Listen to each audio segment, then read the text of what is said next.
All right, let's dive into David Lynch's Mulholland Drive. It's known for being mysterious and surreal, and you've given us some great stuff to work with.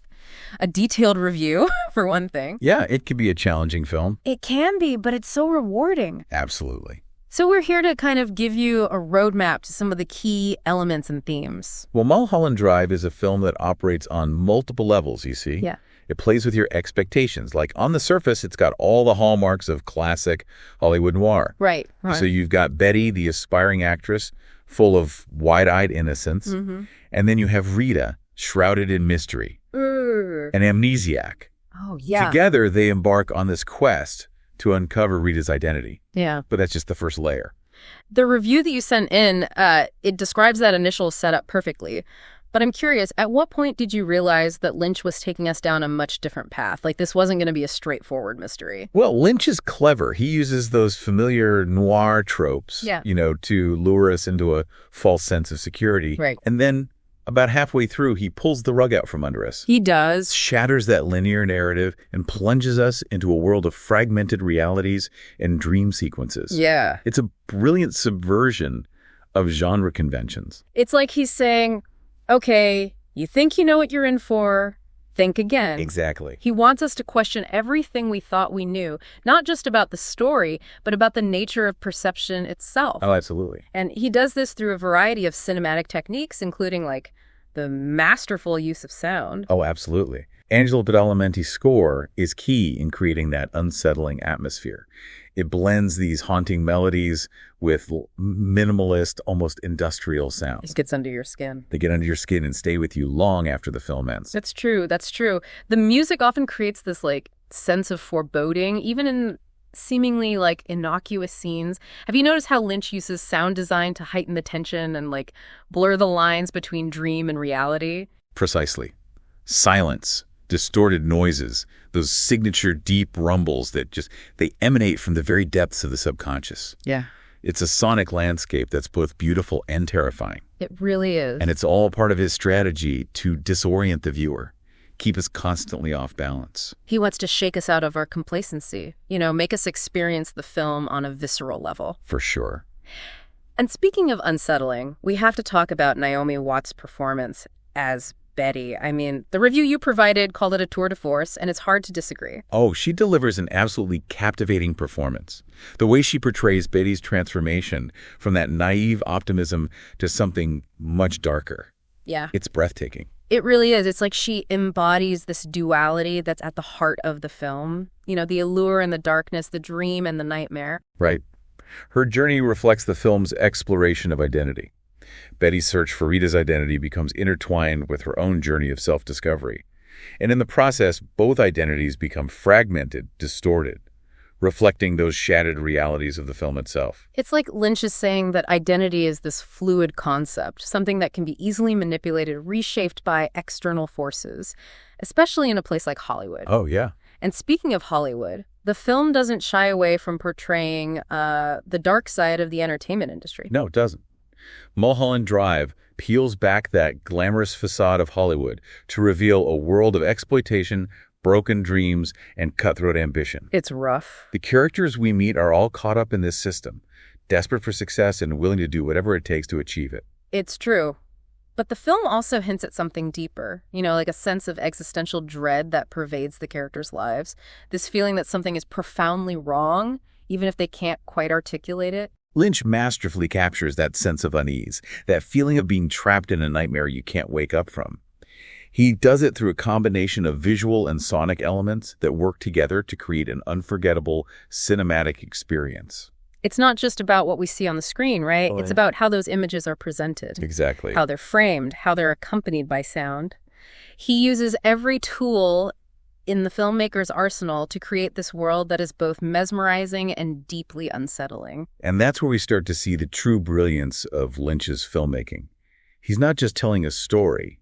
He's creating an experience, a mood, a feeling. Yes. And he's inviting us to participate in that experience, to immerse ourselves in this world of dreams and nightmares. And it's an invitation worth accepting, even if it means venturing into some uncomfortable territory. Yeah, uncomfortable is a good word for it. I mean, I remember my first viewing of Mulholland Drive. I was like completely enthralled, but also just deeply disturbed. Oh, yeah. There's this sense of dread that kind of permeates the whole film. Oh. That feeling of dread, that's what Lynch excels at. He doesn't rely on those cheap jump scares or, explicit violence. He builds tension through atmosphere, suggestion, the masterful use of symbolism. You're so right. Take the blue box, for example. Oh, yeah.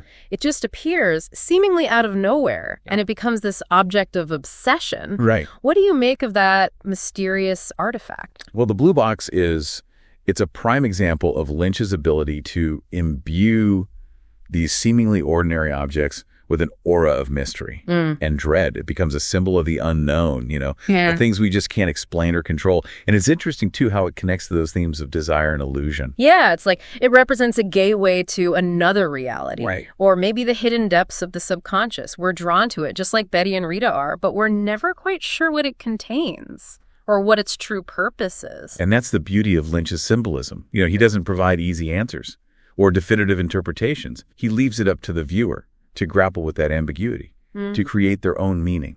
It's true. The review you sent in also mentions the film's unconventional editing and pacing. It's definitely not your typical Hollywood narrative structure. Do you think that adds to the overall feeling of disorientation? Or does it detract from the story? Well, the editing by Mary Sweeney, it's crucial to what makes Mulholland Drive so unique and so effective. It's fragmented, it's disjointed, mirroring those fractured realities of the narrative. Right. They use jump cuts, dissolves, flashbacks to create a sense of unease and to keep the viewer constantly guessing. Yeah. At times, it feels like we're experiencing the film through the fragmented memories and distorted perceptions of the characters themselves. Exactly. Lynch isn't interested in spoon-feeding the audience a linear, easily digestible story. He wants us to work for it, to piece together those fragments of the narrative and to come up with our own interpretations. And the pacing is just as unconventional. There are these moments of slow, deliberate buildup. Yes. Where the tension is almost unbearable. And then these bursts of surreal, often violent imagery. The pacing is masterful. He knows how to manipulate our expectations, how to lull us into a false sense of security before unleashing something totally unexpected, something shocking. It's like he's conducting a symphony of suspense, playing with our emotions, keeping us on the edge of our seats. Absolutely. And the cinematography, too, by Peter Deming. Yeah. The way he captures both the glamour and the grime of Hollywood, it's stunning. You get these long, lingering shots of the city at night, bathed in neon light. Oh, yeah. That are just both beautiful and unsettling. The visuals are just breathtaking. Deming uses light and shadow to create this sense of depth and mystery. And that interplay between darkness and light, it reflects the film's themes of duality and deception. And then you have that use of color. Yeah. The colors, those vibrant reds, blues, and yellows, they create this almost hyper-real atmosphere. Like we're stepping into a heightened version of reality. Exactly. Where the boundaries between dream and waking life they've just become blurred. And the production design also plays a crucial role in creating the film's unique atmosphere. The interiors are often claustrophobic and unsettling, filled with these strange objects and hidden meanings. Think about the scene in Club Silencio, for example. Oh, that scene is just incredible. It's like stepping into a nightmare. That distorted sound, the bizarre performances, the eerie blue light, it all creates this sense of unease that you can't shake. That scene it's a perfect encapsulation of Lynch's ability to create this sense of dread through atmosphere and suggestion. Rather than explicit violence or gore, it's the things that are left unsaid, the shadows that lurk at the edges of the frame that truly unsettle us. It's so true. And yet, amidst all the darkness and surrealism, there are also these moments of genuine humor in Mulholland Drive. Oh, yeah. Lynch has this wicked sense of the absurd, and he's not afraid to use it, to kind of punctuate the tension and keep the audience off balance. Absolutely. Yeah. The scene with the hitman who just completely bungles his job in the most hilariously incompetent way imaginable. Oh, my God, yeah. It's a moment of pure comic relief that also serves to highlight the film's underlying sense of the surreal. Yeah, it's like Lynch is reminding us not to take everything so seriously, that even in the midst of this, nightmarish world, there's still room for laughter, for a sense of the absurd. It's that blend of humor, horror, and surrealism that makes Mulholland Drive such a singular experience. It defies categorization. It's a genre-bending masterpiece that continues to fascinate and frustrate viewers in equal measure. But for those who are willing to go on the journey, to surrender to its strange and hypnotic logic, Yeah. it's an incredibly rewarding experience. Speaking of the journey, I think it's time we delve into some of the deeper themes at play in Mulholland Drive. We've touched on identity, the dark side of Hollywood, the blurring of dreams and reality, but there's so much more to unpack. Oh, yeah. These themes are all intricately woven into the fabric of the film, and they're open to multiple interpretations. That's what makes Mulholland Drive so captivating. Yeah. It's not about finding those easy answers. It's about engaging with that ambiguity, about exploring the dark recesses of the human psyche. Yeah. Let's start with the theme of dreams versus reality.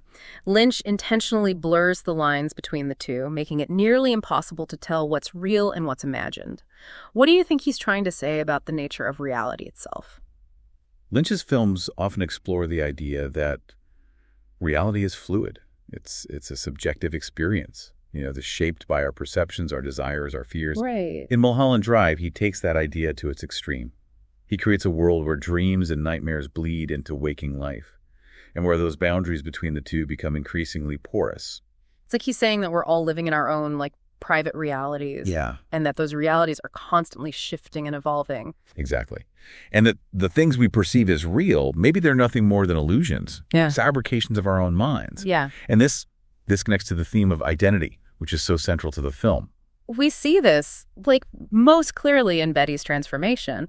As the film progresses, her sense of self just becomes increasingly fragmented, her identity splintering into multiple personas. Betty's journey, it's a metaphor for the way we all construct and deconstruct our identities throughout our lives. We take on different roles, we adopt different masks, we present different versions of ourselves to the world depending on the situation. And sometimes those masks become so ingrained that we lose sight of who we really are underneath. Right. And that's the danger Lynch is exploring in Mulholland Drive. He's warning us about the seductive power of illusion and the potential for self-deception that exists within us all. And this ties directly into the film's exploration of the dark side of Hollywood. The characters we meet are all caught up in this system that thrives on illusion and manipulation. They're chasing after fame and fortune, willing to compromise their values, even their sanity in the process. The film portrays Hollywood as a place where dreams are both made and shattered. Yeah. Where the line between success and failure is razor thin, and where the pressure to succeed can just be overwhelming. It's a world of smoke and mirrors, where nothing is quite what it seems. And the characters who inhabit this world are constantly grappling with their own sense of identity, their own desires, and their own fears. And this brings us to another important theme, the fragility of human connection. The relationships in Mulholland Drive are often marked by uncertainty, mistrust, and ultimately betrayal. Like the relationship between Betty and Rita. Right. It starts with this intense, almost desperate need for connection, but it's built on this foundation of lies and hidden identities. Their relationship reflects the difficulty of achieving genuine intimacy in a world where everyone is wearing a mask, where nothing is what it seems. And it speaks to that deep human need for connection, even if it means clinging to illusions. So we have these layered themes, identity, dreams versus reality, the dark side of Hollywood, and the fragility of human connection. They're all interconnected, all part of Lynch's exploration of the human psyche and the complexities of the world we live in. And it's through his masterful use of symbolism, surreal imagery, and, those incredible performances. Oh, yeah. That he manages to weave these themes together into this tapestry that's both beautiful and disturbing. Yeah. Captivating and haunting. It's a film that demands multiple viewings. Oh, yeah. And each time you watch it, you're guaranteed to find something new, some detail you missed, some layer of meaning you hadn't considered before. And that's what makes Mulholland Drive such a rewarding film. It's a journey of discovery. Yeah. A puzzle that invites you to piece together your own understanding of its complex and often disturbing world. But it's also a film that can leave you feeling deeply unsettled, even disturbed. Oh, for sure. It's not a film that offers easy answers or, tidy resolutions. Oh. It's a film that stays with you long after you've seen it. A film that continues to reveal new layers of meaning with each viewing. And as you delve deeper into the film, you inevitably find yourself questioning your own perceptions, your own reality. Yeah. Which is, I believe, precisely Lynch's intention. He wants to shake us out of our complacency, make us question the very nature of what we perceive as real. And in doing so, He opens up a world of possibilities, a world where anything is possible, where those boundaries of reality are constantly shifting and blurring. It's a world that can be both exhilarating and terrifying. But it's a world worth exploring, even if it means venturing into some dark and uncertain territory. And that's what makes Mulholland Drive such a powerful and enduring work of art. It's a film that challenges us, provokes us, and ultimately forces us to confront our own fears and desires, our own understanding of the world around us. It's fascinating, how Mulholland Drive makes us question those boundaries between dreams and reality. Do you think the film offers any clues about how to navigate that uncertainty in our own lives? That's a great question. I think one of the key takeaways is that, we are all active participants in constructing our own realities. We choose what to focus on, what to believe, what stories we tell ourselves. And those choices, they have consequences. The film shows how easily we can be seduced by illusion, how our desires can blind us to the truth, and how our fears can just shape our perceptions. Take the character of Diane Selwyn. Oh, yeah. She represents such a stark contrast to the bright, hopeful Betty we meet earlier in the film. Right. Her story, it's a cautionary tale about the dangers of clinging to a dream that has turned sour. Diane's descent into despair. It's fueled by guilt, jealousy, unfulfilled ambition. She becomes trapped in this cycle of self-destruction, unable to reconcile her idealized vision of Hollywood with the harsh realities of her own life. It's like she's lost her grip on reality, unable to distinguish between her own desires and the fabricated world of the film industry. And the consequences, they're ultimately tragic. Her story serves as this powerful reminder that while dreams can be a source of inspiration, of motivation, they can also become dangerous illusions if we allow them to consume us. Right. And perhaps that's one of the most profound messages of Mulholland Drive. The importance of finding a balance, Yeah. between our dreams and our realities, between our aspirations and our limitations. Lynch doesn't offer any easy answers. Yeah. But he encourages us to be aware of those stories we tell ourselves, the illusions we create, and the choices that we make. He challenges us to be critical thinkers, to question our assumptions, and to confront, the darker aspects of our own psyches. The film is a wake-up call. It's a reminder that the line between fantasy and reality is more fragile than we might like to believe. And that the choices we make, the stories we tell ourselves, they have real-world consequences. So as we wrap up this deep dive into Mulholland Drive, I'm curious to know, what resonates with you most about the film? What has stuck with you long after the credits rolled?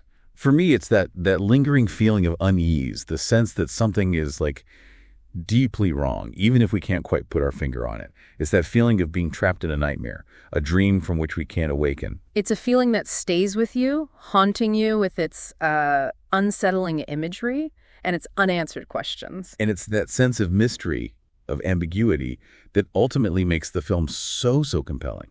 It's a film that demands multiple viewings, a film that continues to reveal new layers of meaning with each watch. It's a film that challenges us to, confront the unknown, to embrace the ambiguity, and to let go of our need for easy answers. And perhaps in the process, we might learn something about ourselves, about the nature of reality, and about the power of cinema to transport us to other worlds, to make us question everything we thought we knew. So we encourage you to continue exploring the world of Mulholland Drive, to delve deeper into its mysteries, and to come to your own conclusions about its meaning and its impact. Because ultimately, the beauty of this film lies in its ability to spark conversation, to provoke thought, and to leave a lasting impression on the viewer. And that's what makes it a true masterpiece.